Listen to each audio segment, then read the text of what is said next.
It's a quieter chapter than the first two. And it's also the one with the hardest scene in the book so far. So we're going to walk through it slowly and together. Attention is how we actually move through a thing instead of around it. Here's the difference.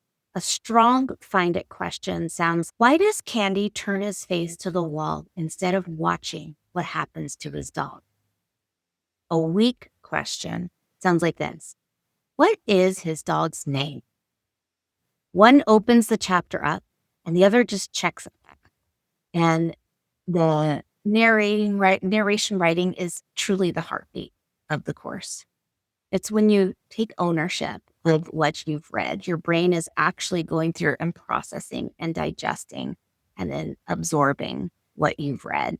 Believe me, it sounds so simple, and it is, but it's very difficult and it's very strong. Nowadays, we're always watching those kind of scenes. But there's such power and strength in the not watching it, right? That's why the habit of attention is the big habit I want to focus on actually this whole school year, not just the summer. It began with a hard truth, and that the world isn't built to make sense to us, and our dreams are not guaranteed to come true. But it ended with a powerful claim that we still have the freedom to choose how we live, what we love, and who we become. That awareness is a kind of power. Choice is a kind of dignity, and the struggle itself can actually hold meaning. For centuries, this story was told as a horror story. But then in 1942, Camus read it differently, not as horror, but as a picture of every human being who keeps going in a world that gives no easy answers. His essay ends with one line. One must imagine Sisyphus happy. Sit in the space between these two men. What does that tension reveal about people? About the Great Depression that shaped them? About us?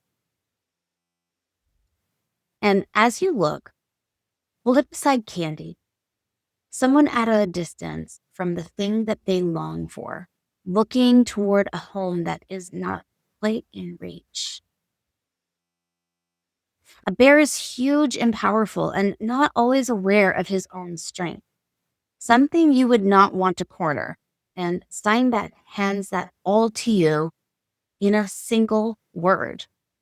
When Steinbeck says Lenny's hand is a paw, notice that there is no or as. He didn't say Lenny's hand was like a paw. He said it was a paw. That's not a simile anymore. That's a metaphor, a comparison that says one thing simply is another. In a chapter this quiet, the line worth keeping is often a small one. Something someone says while trying and feeling to be heard. This week, your step for the capstone is to write a letter. This is where we're going to stop describing our character from the outside, and we're just going to step inside them. And you're going to write a short letter in your character's own voice to someone that they love or miss or wish that they could speak to. Sometimes the kindest thing and the easiest thing to look at is that they're almost alike. And telling them apart is the hardest work that there is.